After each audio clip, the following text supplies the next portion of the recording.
नमस्कार, मैं हूं आपके साथ गौरव राजेंद्र। बुलेटिन की शुरुआत करते हैं। केंद्र में मोदी सरकार के 11 साल पूरे हो चुके हैं, जिसे लेकर लखनऊ के ताज होटल में साधना ग्रुप ने एक कार्यक्रम का आयोजन किया और इस कार्यक्रम में यूपी सरकार के पर्यटन एवं संस्कृति मंत्री जयवीर सिंह समेत कई जानी मानी हस्तियों ने शिरकत की। शंखना से ही करेंगे।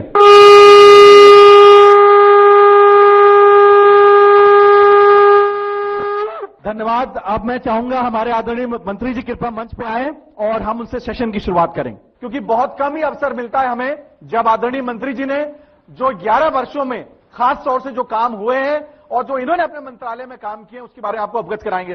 मंत्री जी, आपका सबसे पहले बहुत बहुत स्वागत है साधना समूह के इस आयोजन में, और आपने अपना समय दिया उसके लिए हम पूरी आत्मा से आपका बहुत बहुत धन्यवाद देते हैं। और हम चाहेंगे कि कार्यक्रम की शुरुआत करें। 11 सालों के लिए कि में जो काम हुए हैं उसके बारे में हमारे दर्शकों से प्लीज बताएं।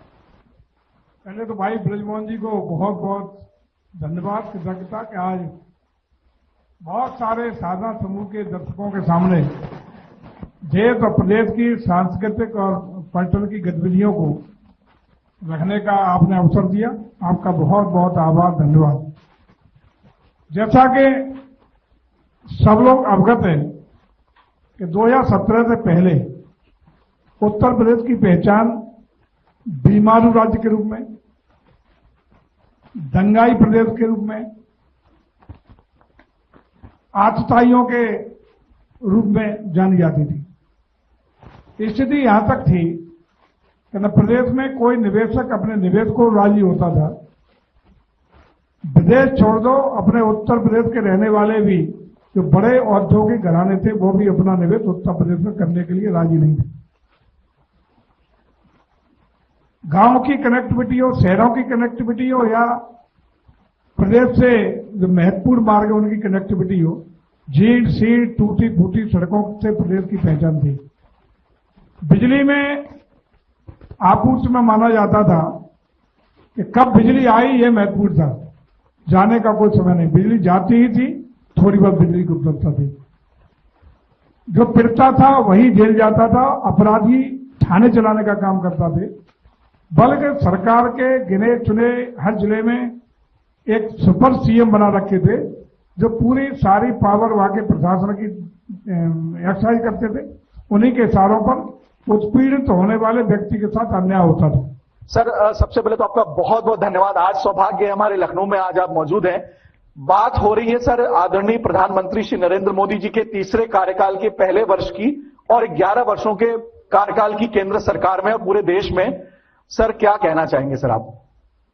देखिए, मेरा अभी कुछ दिन पहले दैनिक जागरण और हिंदुस्तान अखबार में इस पे लेख भी मैंने लिखा था कि पिछले 11 साल में देश को जो एक करिश्माई, एक निर्णय लेने वाला, कठिन निर्णय लेके और उसको इम्प्लीमेंट करने वाला, और जो पूरी दुनिया में देश को एक आर्थिक सामरिक ताकत बनाने की जो सोच रखने वाला हमारा जो नेतृत्व है माननीय प्रधानमंत्री नरेंद्र मोदी जी के रूप में, वो एक अद्भुत है। और जो एक निष्क्रिय प्रशासन था, जो एक निष्क्रिय प्रशासन था 11 वर्ष पहले, उसको उन्होंने पूरी उसी मशीन को, देखिए ये कोई उन्होंने मशीन नहीं बदली, सिर्फ जो उनकी टीम थी वो चेहरे बदले, इंस्टीट्यूशन वही रहे, संस्थाएं वही रहीं। उन्हीं संस्थाओं से उन्होंने एक नेतृत्व दिखाकर, एक निर्णय लेने की क्षमता दिखाकर आज इतना बड़ा परिवर्तन किया है। मैं आपको ये बताऊं, मैं अभी इंग्लैंड की कैम्ब्रिज यूनिवर्सिटी में इसी विषय पे बोलने के लिए गया था, तो वहां भी मैंने लोगों को बताया कि आज देखिए 2014 से पहले 2014 में हमारी जो अर्थव्यवस्था थी वो दुनिया की 10वीं 11वीं अर्थव्यवस्था थी, और आज हम चौथी अर्थव्यवस्था से तीसरी अर्थव्यवस्था बनने जा रहे हैं। चौथी हो गई, तीसरी बनने जा रहे हैं। बहुत बड़ा परिवर्तन है। हमारे साथ एक और गेस्ट हमारे सेशन में मौजूद है, आचार्य विजय वर्मा जी हैं। 11 साल बेमिसाल हमने आज का प्रोग्राम का कंसेप्ट रखा है।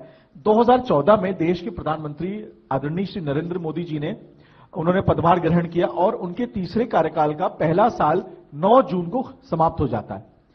क्या लगता है आपको कि आदरणीय प्रधानमंत्री मोदी जी के लिए आने वाला समय कैसा है और वही हमारे देश के ऐसे प्रधानमंत्री क्यों बने या कैसे बन पाए? मोदी जी के बारे में मेरे पास बहुत सारी चीजें हैं कहने के लिए और इसके लिए तो एक पूरा एपिसोड हमको बनाना पड़ेगा। लेकिन हमको जब उनकी कुंडली का हमने एनालिसिस किया था सबसे पहले, तो हमको एक ही चीज समझ में आई थी कि ये आदमी को देश के प्रधानमंत्री बनना है और देश को बदलने के लिए इससे ज्यादा सशक्त आदमी कोई नहीं हो सकता। एक तो उनके निर्णय लेने की क्षमता, कुंडली उनकी जो देखी तो कुंडली को देख के मैं बहुत प्रभावित हुआ और ईश्वर उन्हें अच्छा स्वास्थ्य लाभ दे। और अभी हमको लगता है कि बहुत कुछ ऐसी चीजें हैं जो 11 साल में पूरी नहीं हुई हैं, अभी बहुत बाकी है। और ऐसा मेरे को लगता है कि 47 से लेकर और अभी तक जितनी भी चीजें थीं वो सिर्फ 11 साल के अगर हम देखें तो बहुत सी चीजें इतनी तेजी से, इतनी रफ्तार के साथ कई मुद्दों पे डिसीजन लिए गए। मेरा सौभाग्य है कि आपके चैनल के माध्यम से हम खुल के कह पा रहे हैं। मोदी जी की जो कुंडली है वो वृश्चिक लग्न की है और लग्न में मंगल और चंद्रमा दोनों बैठे हुए हैं और मंगल उनका शनि के नक्षत्र में होने की वजह से जैसे ही 2011 के आसपास से चंद्रमा की महादशा उनकी शुरू हुई तो वैसे ही हमको ये समझ में आ गया था कि कोई जमीन से जुड़ा हुआ आदमी जो एक जमीन में एक एक जगह का घूमा फिरा, लोगों की जरूरतों को समझने वाला, एक दूसरे की मनसा को समझने वाला, घर परिवार सब कुछ छोड़ के विचरण करने वाला आदमी, जगह जगह पे रहना, हर शहर में रहना, और मतलब इस तरह का आदमी ही देश को आगे लेके जा सकता है। मेरे को लगता है कि जो राजा की तरह के रहता हो तो वो तो राजा है ही है, लेकिन प्रजा बन के जो काम करने वाला हो वो समझ सकता है कि प्रजा की जरूरतें क्या है, तो वो मोदी जी का व्यक्तित्व है। और सर सबसे पहले तो आपको बहुत बधाई कि आपने अभी निदेशक सूचना का पदभार ग्रहण किया है। Thank you. ये विभाग सीधे मुख्यमंत्री योगी आदित्यनाथ जी को सीधे रिपोर्ट करता है और मुख्यमंत्री योगी आदित्यनाथ जी की जो छवि है वो 2017 से 19 में अलग हुई, 19 से 22 में अलग हुई और अब 2025 में वो बहुत टॉप लेवल पे जा चुकी है। तो ऐसे पदभार को ग्रहण करके क्या कहना चाहेंगे आप सर? और बात 11 साल बेमिसाल की भी हो रही है और 8 साल जो आदरणीय मुख्यमंत्री जी भी उसमें एक बड़े डिब्बे के रूप में शामिल हैं, तो क्या कहना चाहेंगे सर आप इस बारे में? सबसे पहले तो मैं आपके चैनल को और आपको धन्यवाद देता हूं, आपने मुझे यहां बैठकर अपनी बात कहने का मौका दिया। दूसरा, जो सरकार के कार्यकलाप हैं 11 वर्ष और 8 वर्ष के, इस विषय में चूंकि मेरे कार्य का एक अंग है और मुझे सरकार की योजनाएं, सरकार के द्वारा किए गए कार्य, इनको पब्लिक तक पहुंचाना और उनको जो रियल बेनिफिशियरी है उसका जो आइडेंटिफिकेशन है, वो डिलीवरी है, उस मैकेनिज्म के बारे में लोगों को बताना, ये मेरा कार्य है। और मैं अपने आप को भाग्यशाली मानता हूं कि इतनी लंबी सेवा के बाद मुझे ऐसी एक जिम्मेदारी दी गई है, जिसके लिए मैं जो फील्ड में मेरे द्वारा किए गए कार्य हैं, जो मेरा अनुभव है, जो मैंने महसूस किया कई बार की जो पॉलिसीज हैं वो कैसे जो एक्चुअल नीडी आदमी है जिसके पास वो पहुंचनी चाहिए, वहां पहुंचने में जो पॉलिसी में गैप्स होते हैं उनका आइडेंटिफिकेशन संबंधित विभागों द्वारा किया भी जाता है समय समय पर। उनको ठीक करके हम किस प्रकार से सरकार की बात को प्रभावी ढंग से पब्लिक तक पहुंचा सकते हैं, तो ये करने का मौका मिला और मुझे अभी तक तो जो अनुभव है काफी अच्छा है और मुझे लगता है कि इस जिम्मेदारी को पूरी ईमानदारी के साथ निभा पाऊंगा। रमेश सिंह राजा भदौरिया जी, ये बीजेपी के नेता हैं, आज के इस कार्यक्रम में आपका स्वागत है। आज हम 11 साल विकास के मना रहे हैं। ये बहुत बड़ा पर्व है हमारे भारत के लिए, क्योंकि इन 11 सालों में हमने ऐसी ऐसी ऐतिहासिक डेवलपमेंट्स देखी है जो हम कहीं ना कहीं जिसका इंतजार कर रहे थे। और आज की तारीख में बीजेपी एक ऐसा बड़ा पार्टी बन के उभर के आया है जिसने अपना कहीं ना कहीं एक डंका बजाया है। तो आज मैं आपका स्वागत करना चाहूंगी। जी बहुत बहुत धन्यवाद। और मैं साधना न्यूज और साधना चैनल को बहुत बहुत धन्यवाद और बधाई देता हूं इस कार्यक्रम को करने के लिए। और भाजपा की जो बात आप कर रही हैं कि लोगों तक पहुंचने की बात, तो भाजपा अंत्योदय की सोच के साथ ही शुरू हुई थी और उसी पर लगातार कार्य कर रही है। और हमारे नेता मोदी जी, वो चूंकि बहुत नीचे से जुड़ के रहे हैं हमेशा से, कोई बहुत बड़े उससे संस्थान से कहीं आए नहीं है वो, और जनता को जोड़ के चलना उनकी हॉबी है, उनकी आदत है। तो वो एक एक दर्द और एक एक चीज को पहचानते हैं। तो जो जिस चीज को फील किया है या जिस चीज से गुजरा है, वो सबसे अच्छा उस चीज का इलाज कर सकता है या उसके लिए सोच सकता है। अगर हम जनता के परेशानियों की बात करें तो जैसे ओडीएफ लेके हम लोग चल रहे थे, आज सरकार ने गांव में घर घर शौचालय जो हम लेके आए, सरकार मोदी जी की बहुत बड़ी सोच थी, जो एक सामान्य जनता की जो दिक्कतें थी इस महिलाओं की, उसको लेके आगे बढ़े और आज गांव गांव तक उस चीज को पहुंचाया। आम जनमानस की समस्या थी वो, बहु बेटियों की समस्या थी वो। हम गांव से जुड़े हैं, क्योंकि हम जानते थे कि अगर सूर्योदय हो गया, उसके बाद अगर तबीयत खराब भी है तो कितनी समस्याओं को झेलना पड़ता था। आज उन समस्याओं से लोग नहीं जान पा रहे हैं। और आज हमारे साथ बैठे हैं अमित पाठक जी। ये मेदांता हॉस्पिटल के एडमिनिस्ट्रेशन को पूरी तरह से देखते हैं और इनसे बढ़िया गेस्ट हमारे साथ आज नहीं हो सकता, जो विकास मेडिकल, स्पेशली मेडिकल में जो विकास हो रहा है उसके बारे में बात कर सके। इससे पहले कि मैं उनसे कुछ सवालात करूं, मैं चाहती हूं कि वो अपने बारे में कुछ बताएं। नमस्कार, साधना चैनल को बहुत बहुत धन्यवाद मेरी तरफ से, ब्रजमोहन जी को और आपको। मैं एक एविएशन इंडस्ट्री से मैं आता था पहले। जेड एयरवेज में मैंने 21 साल काम किया और वहां पर मैं स्टेशन को हेड करता था लखनऊ को, और जेड एयरवेज को भी मैंने स्टार्ट किया लखनऊ में। वहां पर डॉक्टर त्रेहन से ये प्रेरणा मिली कि मैं हेल्थ इंडस्ट्री ज्वाइन करूं, और वहां से फिर मैं मेदांता लखनऊ को ज्वाइन किया। अभी 8 साल हो गए हैं, और जैसे ही हमने ज्वाइन किया था 17 में, आई थिंक 19 में हम लोग एक भारी समस्या जो कोविड थी उसमें फंस गए थे हम लोग, और उसको somehow we have manage well. मैं उस कोविड पीरियड का इंचार्ज था, एडमिशन इंचार्ज था, तो उसको मैंने, उस कोविड पीरियड को मैंने जिया है, और मैं जानता हूं उस त्रासदी को हम लोगों ने किस तरीके से सामना किया, और आज हम लोग बेटर स्थिति में खड़े हुए हैं। और अभी जो वेदांता में जो पार्ट है मेरा, मैं जहां पर एक हम लोगों ने एक कोड एक्स बनाया हुआ है वेदांता में। जो कोड एक्स होता है कि जब पेशेंट का अटेंडेंट या पेशेंट कहीं से भी जब उसको कोई प्रॉब्लम होती है, कोई कम्युनिकेशन गैप्स होते हैं, उनको वो ढूंढने में कोशिश करता है कि किसी से बात हो जाए हमारी, क्योंकि डॉक्टर तो अपना टेक्निकल चीज बता रहा है कि मरीज की हालत ऐसी है वैसी है, बट उसको जो फिल इन द ब्लैंक्स होते हैं, जो मेदांता में या किसी भी हॉस्पिटल में होना चाहिए, मैं कहता हूं, तो वो एक पॉइंट ऑफ कॉन्टेक्ट है। वो है मेरा एक छोटा सा ऑफिस है जहां पर एवरीबडी इज वेलकम्ड।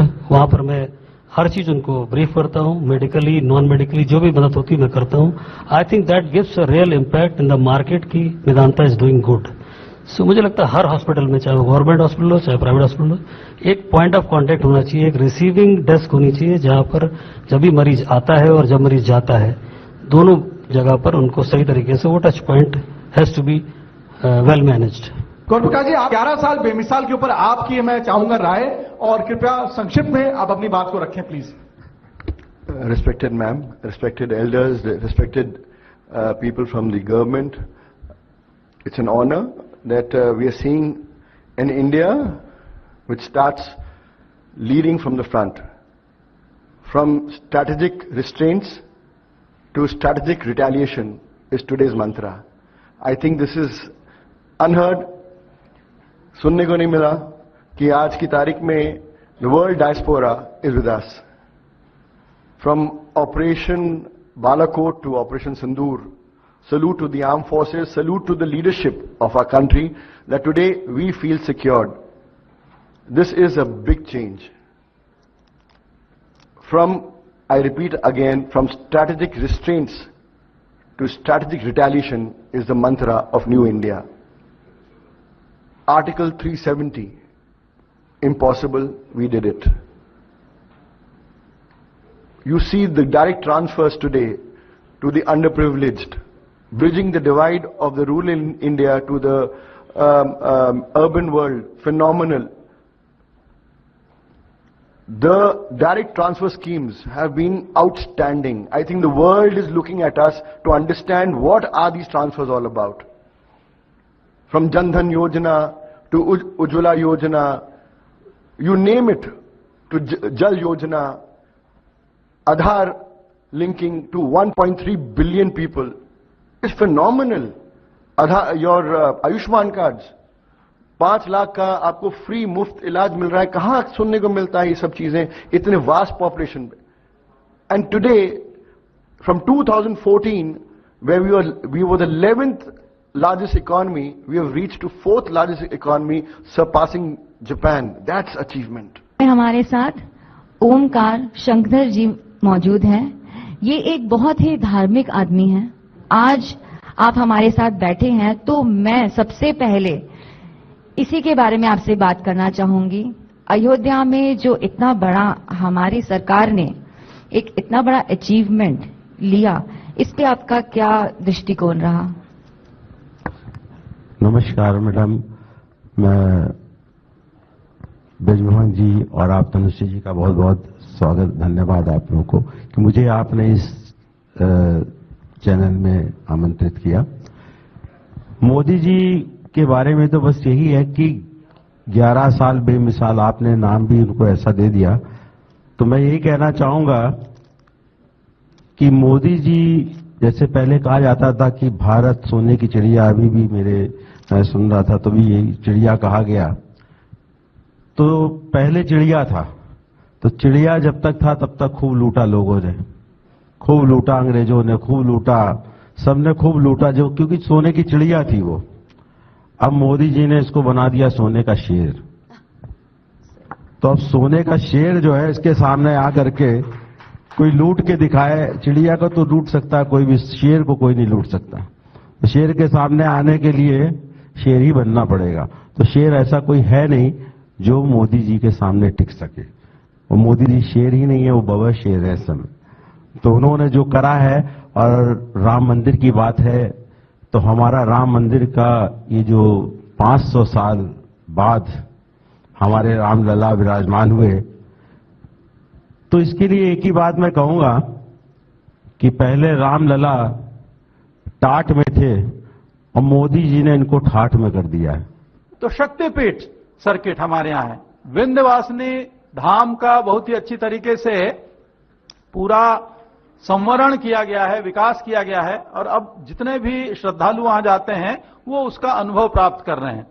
अब हम लोग जो है ललिता देवी जो शक्तिपीठ है, देवी पाटन शक्तिपीठ है, शाकुंभरी शक्तिपीठ है, इस तरीके के अन्य शक्तिपीठों का भी विकास पर्यटन की दृष्टि से कर रहे हैं. वहां पे पर्यटकों के लिए सुविधाएं स्थापित कर रहे हैं. तो ये जो 11 वर्षों में जो कार्य हुए हैं, ऐसा प्रतीत होता है कि इससे पूर्व ये सारे स्थल उपेक्षित से थे.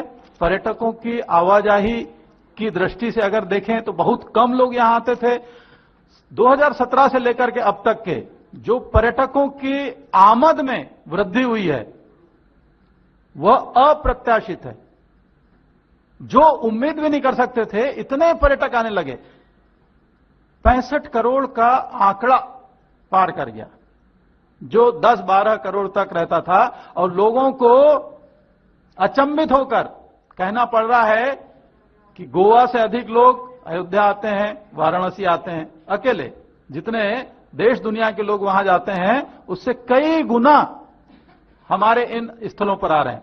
एक तो कोविड के बाद में प्रत्येक व्यक्ति के मन में अपने जीवन के प्रति जो उसकी उत्कंठा है और साथ ही साथ जीवन के प्रति जो उत्साह है, उसमें एक विशेष प्रकार का संचार हम देखते हैं. और इसी वजह से इन सब आध्यात्मिक स्थलों की ओर लोगों की आमद बढ़ी है. तो उत्तर प्रदेश में 11 वर्षों में लगभग 2000 स्थलों पर हमने कायाकल्प का कार्य किया है. यहां पर चाहे बेंच हो, शौचालय हो, पेयजल व्यवस्था हो, यात्री हाल हो, लाइट्स हो, पहुंच मार्ग हो, या वहां की लैंडस्केपिंग हो. दिशा सूचक हैं, वहां पर लाइट्स के साथ ही साथ जो बहुत सारे संकेतक हैं, वो सब कुछ प्रस्तुत किया गया है. और आपका स्वागत करते हुए मुझे बहुत गर्व महसूस हो रहा है. धन्यवाद. लखनऊ में लगातार दूसरी बार एक महिला मेयर बनी हैं और आपको सोशल मीडिया में इतना एक्टिव देख के मैं बहुत गर्व फील कर रही हूँ, क्योंकि मैं कल भी देख रही थी कि आप ऑन फील्ड थी और आप आंध्र को उनके साथ पूरा दिन रही हैं। और सबसे बड़ी चीज मुझे ये लगी कि आप नागरिक को बोल रहे थे कि मैं नहीं आ पाई आपके भंडारे के लिए। मुझे इतना अच्छा लगा कि आप लोकल लोगों के साथ इतना जुड़ी हुई हैं। हर किसी को हर स्टेज पे पता है कि मेयर मैम सबके लिए क्या कर रही हैं। तो धन्यवाद। आप अपनी तरफ से बताइए कि यहाँ पे लखनऊ में जो ये प्रगति का इतना कार्य आप कर रही हैं, थोड़ा सा आप उसमें दृष्टिकोण अगर डाल सकती हैं। आप सभी को नमस्कार। आज मुझे 2 साल पूरे हो गए हैं, मतलब हफ्ते भर पहले 3रा साल शुरू हो गया है। 2 साल का मैं अपना एक दिन का हिसाब मैं जनता को दे सकती हूँ। मैंने जब शपथ ली थी तो सबसे पहले मैंने ये ठाना था कि स्वच्छता अभियान चलाया जाए। हमारे प्रधानमंत्री जी, हमारे पूज्य योगी आदित्यनाथ मुख्यमंत्री जी सब चाहते हैं कि शहर स्वच्छ हो, तो स्वच्छता के लिए मैंने अपनी तरफ से भरपूर प्रयास किया है और मुझे लगता है लखनऊ की जनता बैठी है, स्वच्छता पे काफी काम हुआ है।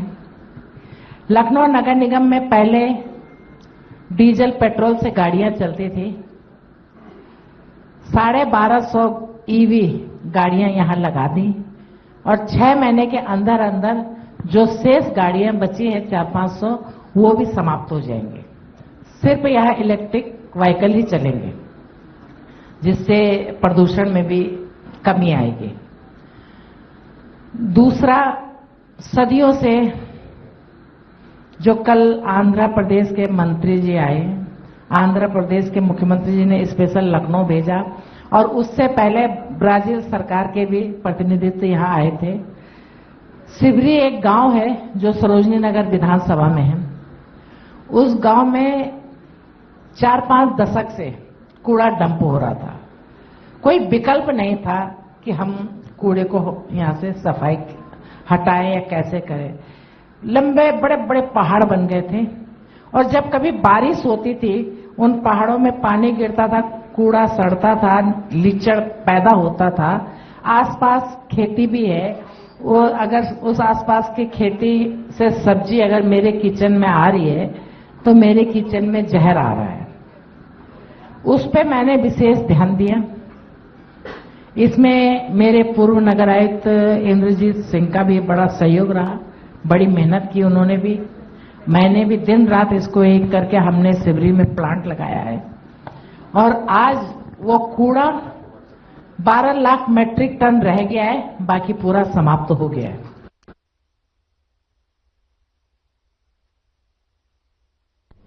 बुलेटिन में मेरे साथ इतना ही, पर अब वक्त हो चला है डॉक्टर राकेश गुप्ता के साथ खास कार्यक्रम प्लस माइनस का।